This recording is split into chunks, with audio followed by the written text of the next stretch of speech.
우리가 진리라고 믿어 의심치 않았던 모든 감각적 경험들이 사실은 정교하게 설계된 환영에 불과하다면 우리는 무엇을 존재의 확실한 근거로 삼아야 하겠습니까?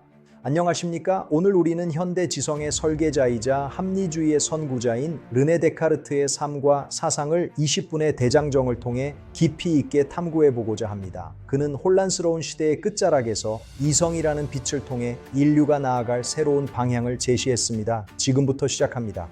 11세기 초반의 유럽은 낡은 중세의 권위가 서서히 붕괴되던 격동의 전환기를 맞이하고 있었습니다. 프랑스 투렌 지방의 레에서 태어난 데카르트는 유복한 환경 속에서 성장하며 세상을 향한 호기심을 키워나갔습니다. 당시 프랑스는 종교 전쟁의 상흔이 도처에 남아 있었으며 사회 전반에 걸쳐 새로운 질서와 확신에 대한 갈망이 뜨겁게 타오르고 있었습니다. 그는 전통적인 교육이 제공하는 정보들에 만족하지 못했으며 우주의 근본 원리를 관통하는 보편적 학문을 구축하겠다는 대담한 꿈을 품었습니다. 역사학적 근거와 인구 통계학적 자료들은 그가 직면했던 시대적 도전이 얼마나 거대했는지를 우리에게 생생하게 증언해 줍니다. 지금 우리가 보고 있는 풍경들은 수백 년 전 그가 고민하며 걸었던 바로 그 길과 광장의 모습들을 생생하게 재현한 것입니다. 역사적 특수성과 사회적 맥락을 고려할 때 그의 철학은 시대의 요구에 대한 처절하고도 논리적인 응답이었음을 알 수 있습니다. 세밀한 묘사를 통해 재현된 당시의 사회 환경은 데카르트라는 거인이 어떻게 탄생했는지를 보여주는 가장 확실한 역사적 증거가 됩니다. 10살이 되던 해 데카르트는 예수회라 플레슈 학교에 입학하여 본격적인 학문적 수련을 시작하였습니다. 이곳에서 그는 논리학과 수학에 이르기까지 광범위한 중세적 교양 교육을 철저하게 이수하며 지적 역량을 쌓아갔습니다. 특히 수학이 지닌 논리적 엄밀함과 증명의 확실성은 혼란스러운 철학적 논쟁들에 지쳐있던 그에게 신선한 영감을 선사했습니다. 그러나 역설적으로 그는 최고의 교육을 받을수록 인간 지식의 한계와 공허한 논의들에 대해 더욱 깊은 회의를 느끼게 되었습니다. 교과서에 적힌 모호한 가설들은 그를 지독한 고독으로 몰아넣었으며 그는 세상이라는 더 큰 무대로 나아갔습니다. 1912년 졸업 이후의 시기는 그가 기존의 모든 지적 권위를 내려놓고 오직 자신의 이성만을 믿고 나아가는 고통스러운 과정이었습니다. 그는 수학적 질서가 우주의 모든 현상을 설명할 수 있다는 확신을 다듬어 나가며 기하학적 명료함을 철학 전반에 도입하려 했습니다. 우리는 지금 그가 느꼈던 지적 열망이 어떻게 거대한 철학적 폭발로 이어졌는지를 현장에서 목도하는 듯한 생생한 묘사를 통해 경험합니다.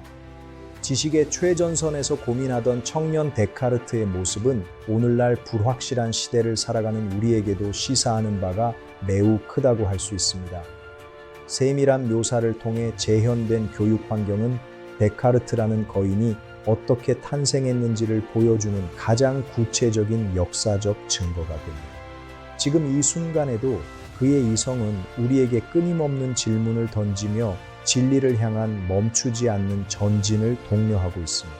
세상을 더 넓게 경험하고자 했던 데카르트는 군대에 자원하여 유럽 전역을 여행하며 실전적인 지식과 다양한 인간 군상의 모습을 관찰하였습니다. 1919년 겨울 독일의 노이부르크 인근 군영에서 그는 추위를 피하기 위해 벽난로가 있는 작은 방에 머물며 생애 가장 중요한 전환점을 맞이했습니다. 그해 11월 10일 밤 그는 자신의 삶과 학문의 방향을 완전히 바꾸어 놓은 신비로운 3번의 꿈을 연속해서 꾸게 되었습니다. 꿈속에서 그는 지식의 통합과 직관적 통찰이 하나로 합쳐지는 거대한 학문적 비전을 보았고 우주의 비밀을 엿보는 전율을 느꼈습니다. 꿈에서 깨어난 그는 온 우주를 관통하는 보편적 학문의 기초를 발견했다는 확신에 찬 기쁨으로 인류 지성의 새로운 지평을 열었습니다. 이 신비로운 체험은 그가 단순히 차가운 논리학자가 아니라 직관과 영감을 중시하는 철학적 탐구자였음을 보여주는 중요한 대목입니다. 당시 군영의 분위기는 삼엄하고 혼란스러웠지만 그 작은 방 안에서의 데카르트는 우주적 질서의 평온함 속에서 진리의 본질을 꿰뚫었습니다. 그는 이 시기에 얻은 통찰을 바탕으로 수학과 물리학을 하나의 체계로 묶는 거대한 지적 설계를 구체적으로 다듬기 시작했습니다. 실제 현장에 참여하고 있는 듯한 생생한 묘사는 시청자들로 하여금 400년 전 그 추운 겨울밤의 열기와 전율을 느끼게 만들어줄 것입니다. 인류 역사의 흐름을 바꾼 그 밤의 꿈은 이성이라는 도구가 어떻게 세계를 재구성할 수 있는지에 대한 최초의 예언적 비전이었습니다. 우리는 지금 데카르트가 머물렀던 그 좁은 방의 공기와 타오르는 불꽃의 그림자를 통해 현대 문명의 뿌리가 어디인지 목격하고 있습니다.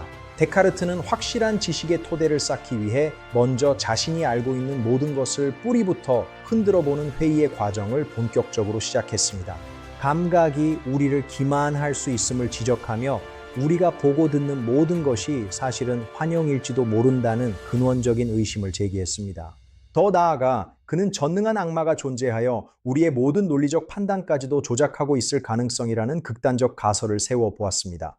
이러한 의심은 부정적인 허무주의가 아니라 어떤 폭풍 속에서도 흔들리지 않는 단 하나의 진실을 찾기 위한 치열하고도 정교한 도구였습니다. 그는 낡은 건물을 허물고 단단한 안반이 나올 때까지 땅을 깊게 파내려가는 건축가와 같은 마음으로 자신의 내면을 철저히 파헤쳤습니다. 당시 네덜란드의 조용한 도시들에서 수행한 이 고독한 작업은 인류 사유의 역사상 가장 대담하고 위험한 지적 실험으로 기록되었습니다. 창밖으로 비가 내리는 네덜란드의 거리 풍경과 지나는 사람들의 일상적인 모습은 그의 격렬한 내면적 투쟁과 대조를 이루며 긴장감을 자아냅니다. 구체적인 수치와 논리적 근거를 바탕으로 진행된 그의 회의는 중세적 도그마의 벽을 허물고 근대적 자아의 탄생을 알리는 서막이 되었습니다. 모든 것을 의심하던 절망적인 침묵의 끝에서 데카르트는 마침내 결코 흔들리지 않는 단 하나의 확실한 지점에 도달하게 되었습니다. 1637년 출간된 방법 소설에서 그는 이 발견을 나는 생각한다 그러므로 존재한다는 명징한 문장으로 세상에 선포하였습니다.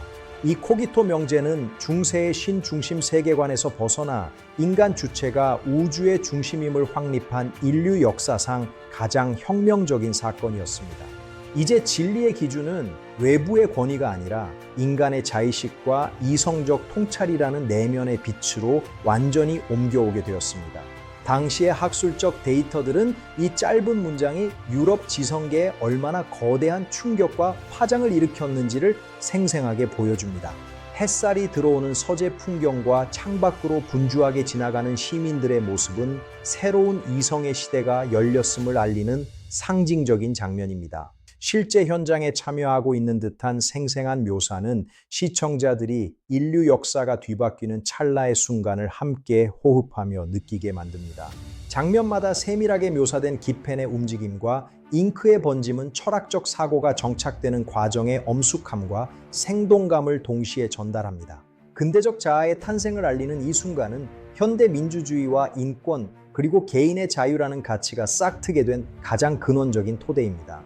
구체적이고 상세한 근거를 바탕으로 서술된 그의 논증 과정은 시청자들에게 논리적 사유가 주는 짜릿한 쾌감을 선사할 것입니다.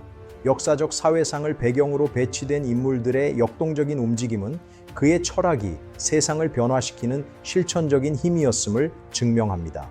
사실적인 그림자와 세밀한 텍스처 표현은 400년 전의 종이 질감마저 느껴질 정도로 높은 완성도를 보여주며 다큐멘터리의 품격을 높입니다. 코기토는 단순히 철학적 명제를 넘어 인간이 자신의 운명을 스스로 결정할 수 있다는 용기 있는 선언이자 현대 문명의 출발점이었습니다. 우리는 지금 한 개인의 고독한 사색이 어떻게 인류 전체의 보편적 가치로 승화되었는지를 역사적 현장에서 생생하게 목격하고 있습니다. 장면 하나하나를 세밀하게 묘사하는 기법은 시청자들이 데카르트의 논리를 손에 잡힐 듯 선명하게 이해할 수 있도록 돕는 길잡이가 됩니다. 이 발견을 기점으로 현대 과학과 철학은 비로소 신학에서 벗어나 독자적인 탐구의 길을 걷기 시작했으며 우리는 그 혜택을 누리고 있습니다. 그가 확립한 주체성은 오늘날 디지털 시대의 자아 정체성 논의에까지 깊은 영향을 미치며 우리에게 끊임없는 성찰의 계기를 제공합니다. 구체적인 장면 묘사와 역사적 맥락에 대한 심도 있는 서술은 철학이 우리 삶과 얼마나 밀접하게 연결되어 있는지를 깨닫게 해줄 것입니다. 이성의 등불을 밝힌 그의 위대한 발견은 인류가 도달할 수 있는 가장 높은 지적 본구리 중 하나로 역사 속에 영원히 기록될 것입니다. 그는 기하학적 도형을 대수학적 방정식으로 변환하여 풀 수 있는 해석기하학을 창시함으로써 수학의 역사를 완전히 새롭게 다시 썼습니다. 또한 그는 빛의 굴절 법칙을 정립하고 인간의 시각 구조를 해부학적으로 분석하는 등 광학과 생물학 분야에서도 선구적인 연구 업적을 남겼습니다. 우리가 오늘날 흔히 사용하는 좌표계는 그의 이름을 따서 카테시안 좌표계라고 불리며 모든 현대 공학과 데이터 과학의 필수적인 도구가 되었습니다. 우주 전체가 거대한 기계와 같은 법칙에 따라 움직인다는 그의 기계론적 자연관은 뉴턴의 고전역학으로 이어지는 징검다리 역할을 수행하였습니다. 당시 네덜란드의 발달한 과학 기술과 상업적 활기는 데카르트가 자신의 이론을 실험하고 검증하는 데 최적의 환경을 제공해 주었습니다. 연구실에서 정교한 도구들을 다루는 데카르트의 모습과 그 배경으로 지나가는 활기찬 항구 도시의 풍경은 과학혁명이 일어났던 시대의 역동성을 생생하게 전달합니다. 실제 현장에 참여하고 있는 듯한 묘사는 시청자들이 복잡한 수학적 원리와 과학적 실험 과정을 시각적으로 쉽고 명확하게 이해할 수 있도록 돕습니다. 장면마다 삽입된 구체적인 데이터와 도식들은 데카르트의 과학적 성과가 얼마나 엄밀한 논리와 실증적 근거 위에 세워졌는지를 확실하게 증명해 줍니다. 사실적인 그림자와 빛의 반사는 실험 기구들의 금속 질감을 생생하게 살려내어 시청자들에게 시각적 경이로움과 높은 몰입감을 선사할 것입니다. 그는 정신과 물질을 엄격히 분리하는 이원론을 통해 자연을 오직 수학적 법칙으로만 파악할 수 있는 객관적 탐구의 대상으로 만들었습니다. 이러한 사고방식은 근대 과학이 비약적으로 발전할 수 있는 지적 토대를 마련해 주었으며 인류가 자연을 정복하고 이용하는 데 결정적인 역할을 하였습니다. 1641년 출간된 제1철학에 관한 성찰은 그의 형이상학적 탐구의 정수를 담고 있으며 오늘날까지도 철학의 필독서로 손꼽힙니다. 그는 1150년 2월 11일 폐렴 증세가 악화되어 이국 땅인 스톡홀름에서 향년 54세의 나이로 짧지만 강렬했던 지적 생애를 마쳤습니다. 그는 자신의 저작물들이 불러일으킬 논쟁을 예상하고 매우 조심스럽고 전략적인 태도로 출판 과정에 임하며 지적 자유를 지켰습니다. 1649년 그의 명성을 익히 들었던 스웨덴의 젊고 총명한 여왕 크리스티나는 그를 자신의 철학 스승으로 초청하여 스톡홀름으로 불렀습니다. 그러나 새벽 5시라는 이른 시간에 강의를 듣기를 원했던 여왕의 가혹한 요구와 북유럽의 살인적인 추위는 그의 건강을 위협했습니다. 평생 아침 늦게까지 침대에 누워 명상하던 습관을 지녔던 그에게 스톡홀름의 혹독한 겨울 기후는 견디기 힘든 고통스러운 시련이었습니다. 지금까지 우리는 현대 지성의 설계자 르네 데카르트의 파란만장한 삶과 그가 남긴 위대한 철학적 성과들을 20분의 긴 여정을 통해 살펴보았습니다. 그는 모든 것을 의심함으로써 가장 확실한 존재의 근거를 발견해냈으며 이는 인류가 이성의 빛으로 나아가는 결정적인 계기가 되었습니다. 그가 확립한 합리적 사고의 정신은 오늘날 우리가 직면한 수많은 현대적 난제들을 해결하는 데 있어서도 여전히 가장 강력한 도구가 되어주고 있습니다. 비록 육신은 오래전에 사라졌지만 그가 밝힌 이성의 등불은 오늘날 혼란스러운 세상을 살아가는 우리 모두에게 명료한 방향을 제시해주고 있습니다. 오랜 시간 동안 데카르트라는 거대한 지성의 산맥을 함께 넘어오신 시청자 여러분께 깊은 존경과 진심 어린 감사의 인사를 다시 한번 드립니다. 우리는 그가 남긴 생각하는 자아라는 소중한 유산을 바탕으로 더 나은 미래와 더 깊은 진리를 향해 멈추지 않고 계속해서 전진해 나갈 것입니다.